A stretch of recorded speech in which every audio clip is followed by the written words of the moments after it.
Okay, so part 2 of crack whore. So this is the other thing. I'm just going to give you her personality and stuff because I think it matters. And I want people to know who she really is because she thinks she's this like big time when she's really just pathetic, you know? At first, when she was coming into my home and she was befriending the dogs, because she did do that. She took her time to do that. And it wasn't hard, you know, they're not trained protection dogs. And they both are rescue dogs. And she really got attached to Vita. In fact, I had on audio one time when I had successfully done certain things and they didn't want to go in through the front door, so they wanted to go in through the back sliding door. And I had put numerous locks on it. And they were struggling with it. And you could hear it on the audio. They're struggling. And this is one of the only times that they didn't get in that I got it on audio and video camera. And Vita was in there. And you can hear her saying, don't scare her. And I know she'd play that off as she was like, oh, well, you know, that would make Vita want to do something. Vita's not that kind of dog, first of all. But more so, it was because in her voice, I could actually hear that she had developed a liking for Vita. And Vita's a very likable dog. She's a very sweet dog, you know. So I understood. And this is her devolvement, though, now. Is now she's probably killed Vita. Vita will probably die of cancer that she developed from being anesthetized 24/7 almost for 2 years straight. And she suddenly now doesn't give a fuck about her. This is what happens to criminals like this, and any studies that have been done, and serial killers themselves, when interviewed, talk about it, about how things just start to sort of melt in their brain. Because when they do these horrible acts, and, you know, I mean, it's disgusting, you know, dismember people, murder people, rape people, lobotomize people, eat people. They know that it's not human behavior, normal human behavior to do these things to another being. So they know that they're devolving. And she's devolving. She's devolving into a creature that has, like, if she ever had any just sliver of humanity in her, she doesn't have it anymore. And she's just she's a being now. She's not human as far as I'm concerned. She's a being. And she looks like a fucking demon. Like when I saw her at, you know, Powell Butte Park. I mean, it's creepy. She's creepy. But yeah, she's a nuts chick that has to have had a history, and she's very real. So for people saying, I'm crazy, this isn't happening, she's a real fucking person. You know, she really was a homeless person in Hawaii. She really has some connection to the Eugene, Oregon area, and those drug addicts. They will know who she is. They will know, you know, if the police just go and talk to the people, their neighborhood drug addicts, you know, living in their cars, they're, you know, around her same age. They, you know, they'll know who she is. She's very real. And that's where all my jewelry went missing. And I had that jewelry packed in a different suitcase than my jewelry box, which had these and just a few other pieces in it. And I just forgot these. But I had removed the stuff that I really liked and put them into little jewelry pouches inside a reusable shopping bag, nylon reusable shopping bag, inside another suitcase that was buried under my blankets that had my plates and my bowls and everything layered like that to keep it safe. It was under all of that. And that suitcase, they would have had to unpack boxes, bags, and suitcases, 4 suitcases to get to that suitcase. But somehow, and then when I got up and left, although the bus reeked of fucking homeless person, which I had to actually spray it 2 days later because the smell just was not coming out. And that's the day that I was like, I need to check and see like if that jewelry is still there. I just had a gut feeling that they had taken all my shit. And is it normal that a crackhead would pack everything up exactly the same and make it so it looked like nobody had touched any of it? No. No. A normal crackhead would have broken the window to get in and had to do that, and then all my shit would be everywhere, and all the good stuff would be gone, including the jewelry boxes. Um, you know, and those weren't gone. It's like someone knew specifically where they were. It's like somebody had watched on surveillance footage me packing that bag and knew which bag to go to and where the jewelry was and all of it. And I explained that to the police when I made the police report, that this is not random. And I'm in a completely different state. When I packed this bag, I was in California. I haven't even opened this bag since then. Yet, somebody from all the way Sherman Oaks in Fred Kogan's house knew that that jewelry was in that bag. So, again, this, go ahead, say I'm nuts, whatever. But that's her. And she wanted to give all her little friends in Eugene, Oregon, a little gift of all my jewelry. Because she ain't wearing that shit. Where's she going? She can put on my jewelry to go crawl up in my attic? No. She was doing that to impress her friends. So again, let's get back to her and who she really is. She's weak. She's desperate. That's what I always feel from her, is desperation. Desperation to get to my vagina every day. Like, she cannot not do this every day, every day, every day. And I'm sure the drug trafficker, sex trafficker people that are puppeteering her have told her they want this done every day, But still, some days are harder than others. But I feel the desperation from her in particular. Her day just is like, I'm sure her mind is so polluted and fucked up at this point that if she doesn't get to me, she gets very frustrated. I mean, I remember in Hawaii when I first realized what was going on, and then I started drinking energy drinks, which I had never drank before, and I was staying up all night long. I could hear her up in the attic, like pounding around and, getting super frustrated and irritated that she couldn't get out and she couldn't hurt me and she couldn't do what she wanted to do. And, and that's how she is now. She thinks, like, she literally sees me as her toy. And she would be the kind of kid that had a toy, was given a nice toy, and then just would destroy it. Just out of her anger and hatred and fear that that's all that lives inside her. And then she'd be like, meh, my toy is broken. Even though she'd be the one that would break it. And that's how she is with me. And I know she always wants to do more. And that's the other thing, listening to her on audio. While men are raping me, her wiping me down after men have raped me. But this constant, she was always doing this. It's like sighing through her nose. And it was a clear sign of frustration and just boredom. And it's just weird because it was like I could hear men grunting on top of me and her doing that and me breathing in the background, and or her frustration when she couldn't get Vita off the bed.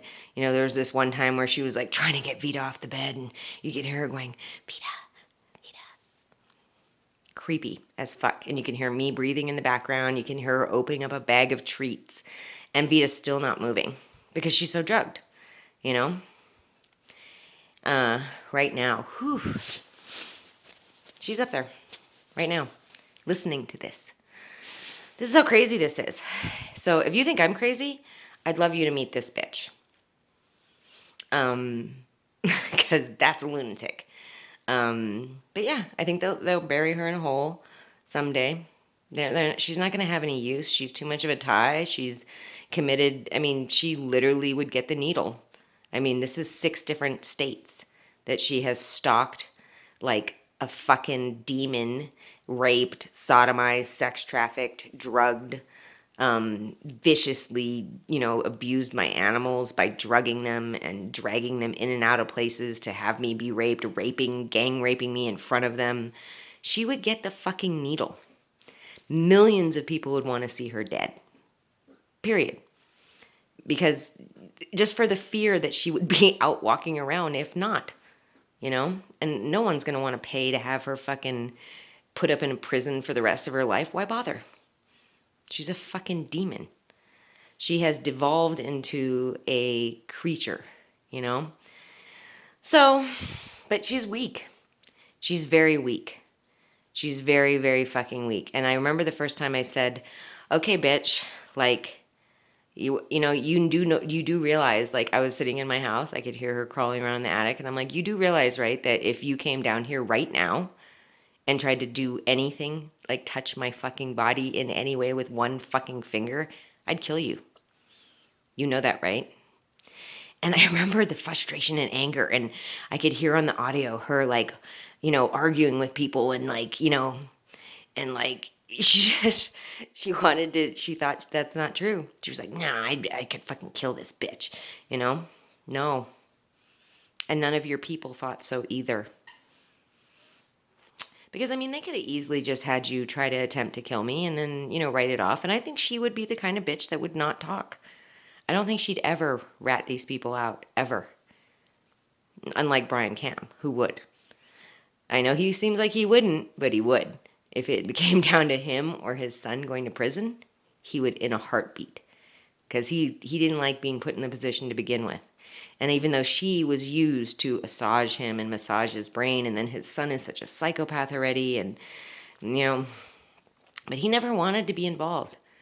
Even though he was a dick, even though we hated each other, and when it first started, and even though he said that to me about Sage, and laughed in my face, and Sage and Bailey, he still didn't want to be involved. I know that. I don't think he minded me having to suffer. I don't think he minded my dogs being murdered. I don't think any of that. But I think that he's the kind of guy that didn't like having one leaf on his yard, but yet never spent time in his yard.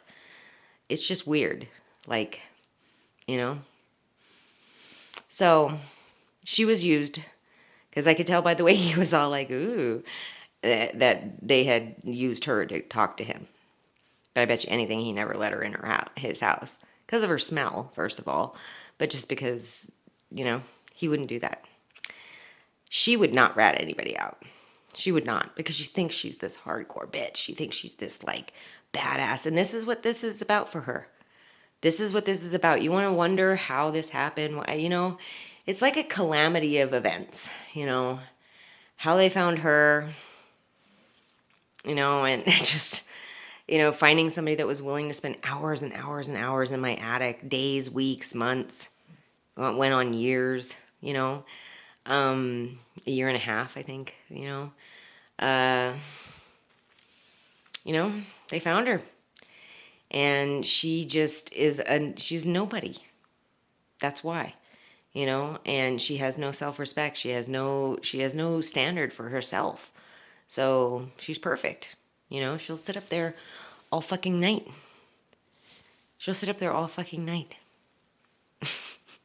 Because she has nothing better to do with her life. That's why. When I saw her friends in Eugene, Oregon, you know what those people do every day? Rob to do drugs, rob to do drugs, do drugs, rob to do drugs, do drugs. That's it. That's all they do. It's a very fucking mundane, boring, just limited, small little life. They don't have any dreams for themselves. They don't have any aspirations for themselves. They don't have any goals. They don't have any, nothing. That's it. So what else would this bitch be doing? She'd be homeless. Maybe she thinks now that she's done this for them that they'd take care of her. It's a nice fallacy to believe, but then I would just have to think about Frank Pauline Jr. and the whole reason this whole started really was me talking about the murder of Dana Ireland and Frank Pauline Jr. being in prison for over 25 years, and they still murdered him. The moment that they thought he would open his mouth, they took his fucking ass out. And he did over 25 years in prison for them. They weren't thankful for that. They weren't like, hey, we're not going to touch this guy because look what he's done for us, like in the movies, No. Drug traffickers don't really have friends.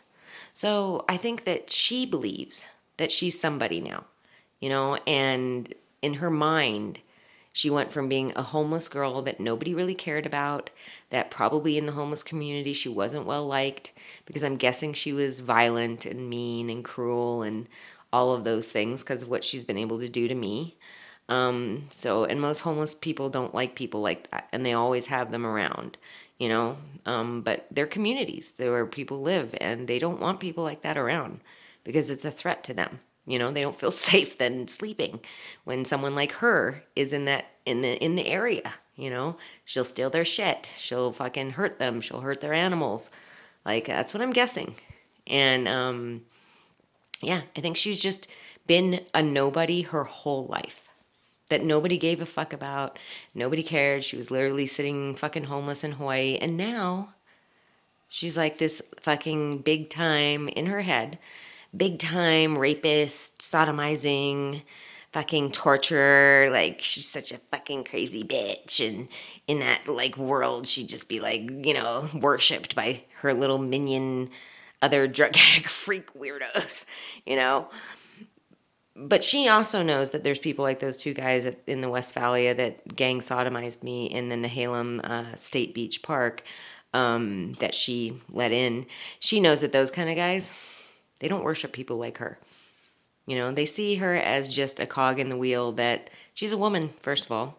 They're not going to admire that or think much about that. And that's how most sex traffickers are going to feel.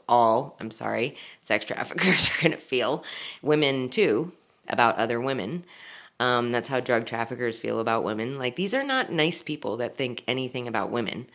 So, in her head, she's been, pumped up that she's this, like, crazy bitch who, whatever. Because, yeah, she has some of her little worshippers and whatever. But, like, those guys in the Westphalia, nah. They'd rape her. Given the opportunity, they would have raped her, too. They don't care. They don't care that, whatever. She's probably hands off because they need her to keep doing this. Because, again, who would be willing to do this? Follow someone around from state to state, getting cars. I mean, how many times I've just driven around and drove here and then turned around and drove there. She just followed me the whole time. Like, you have to think about the kind of person that would actually do that. Like, how do they find someone that has absolutely no life, has nothing else that they would rather do with their time? But she's become somebody. See? For the first time in her life, she's somebody. So that's what she thinks. And, I mean, she's a rapist, super freak, torturer, sodomizer, sex trafficker. Oh, I'm sorry. An extreme animal abuser. So that's what she is now. Instead of the homeless, stinky, nasty bitch that no one really paid attention to except for to think, God, I wish she wouldn't live in my neighborhood, in my homeless encampment. I hope she goes somewhere else someday soon. So that's the psychology of this woman. And she's very real. She exists. She has a name. I don't know what the fuck it is. I call her crack whore. Demon's probably a better designation for her.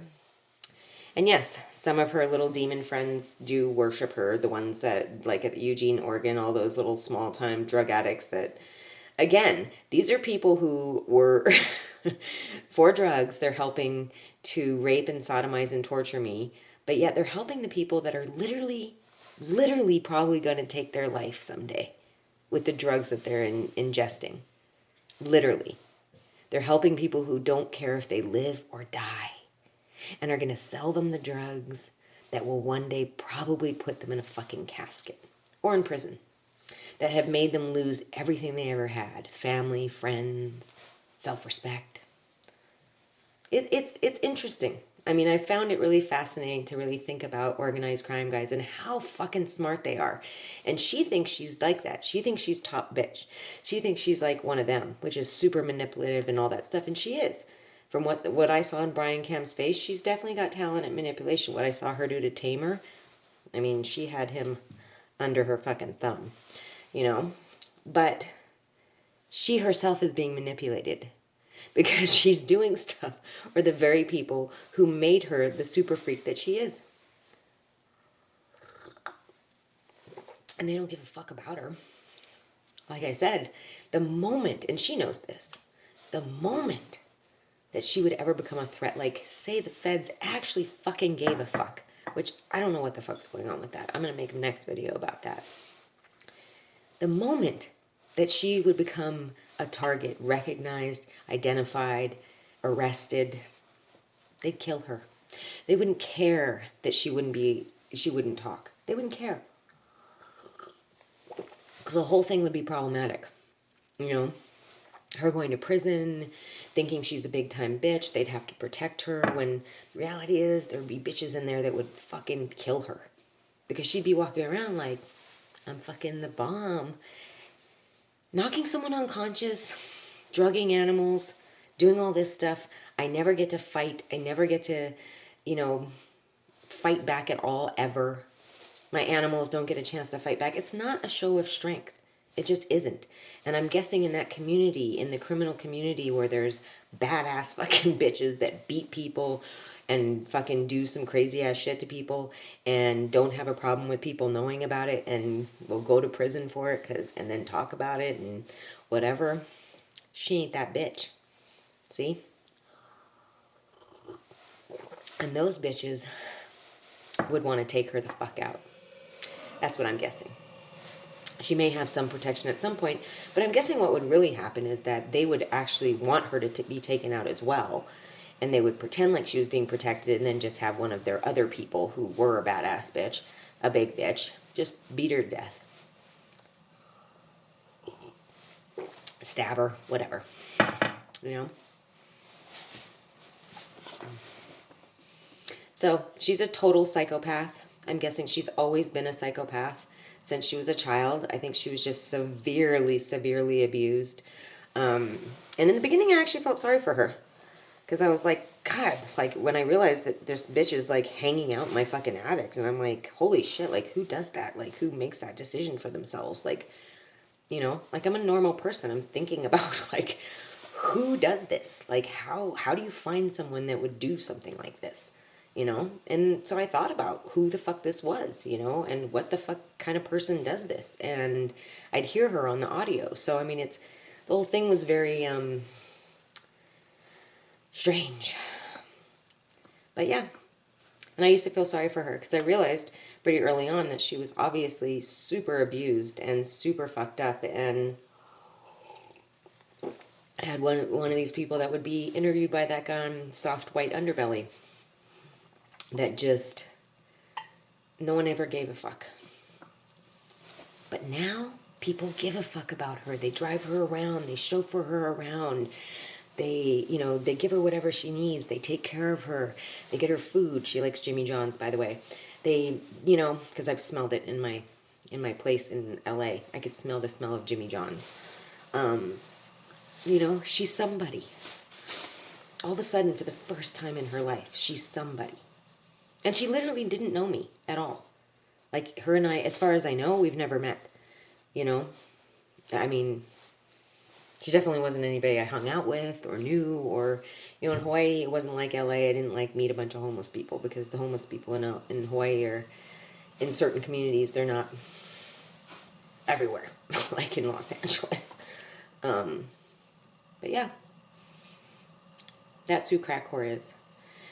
She's a pathetic, sad being that a whole bunch of liberals would feel so sorry for, that she never had a chance in life. But I'm guessing when she was assigned counselors and social workers and everything, I'm guessing in being in that field, that she was one of those people that, as a social worker, you meet and you are assigned to, and you think to yourself, this is a waste of my time.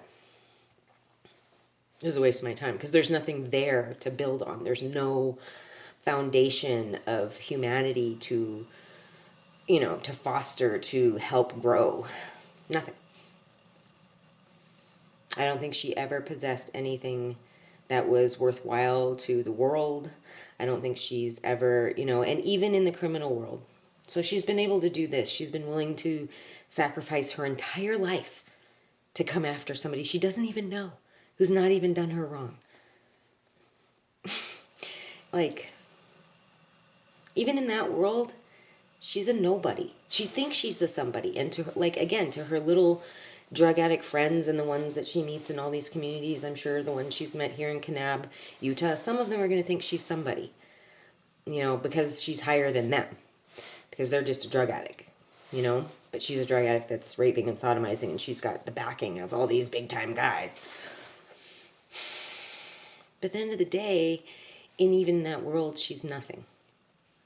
She's nothing. She's a nobody. That's why she's doing this, because it made her a somebody. It made her something in the world for the first fucking time. That's why she does it. That's why she's willing to go crawl up in this fucking attic every night. That's why she's willing to follow me around and drive miles and miles to different states and be tossed around, literally, from one person to another. Unless this woman Jan next door has been driving her around a lot. I have been followed quite a bit by a white SUV, which she happens to drive. But it's too hard to get plates and everything. I used to do that shit, and there's just too many of them, you know? And to be honest, there's no one to give the information to. So, but yeah, that's who she is. That's crack whore.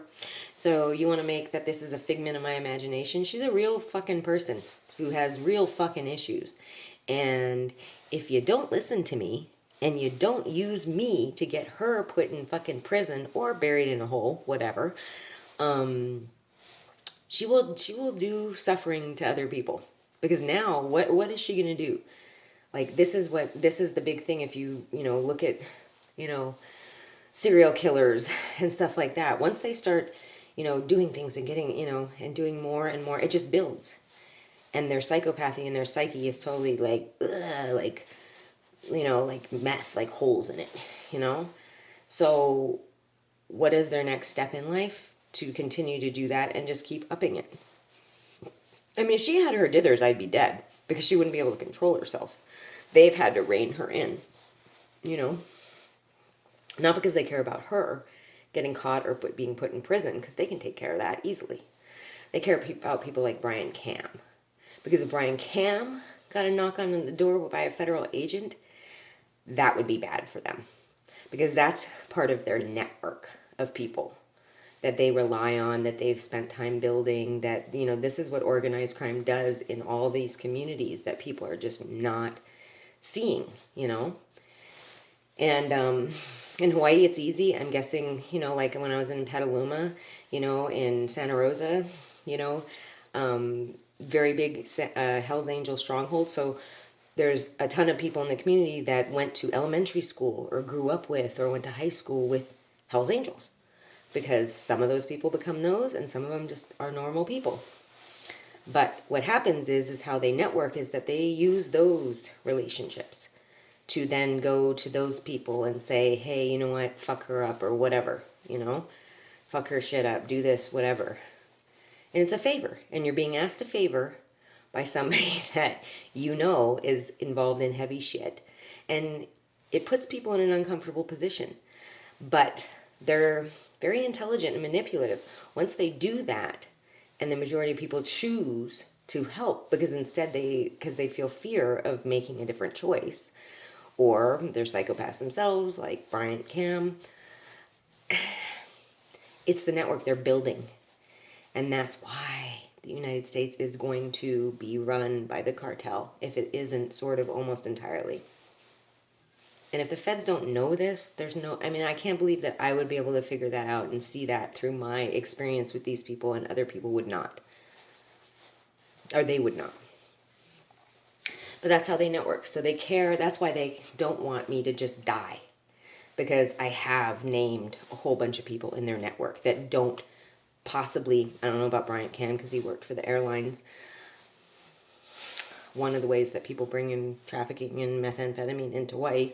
But they have used people like the apartment manager at Windsor Lofts. Most likely not a criminal. But they used her. But she would be somebody that the feds could go to easily and say, hey, you know what? You're now involved in rape, torture, murder, whatever. And she would talk. And she would be pissed.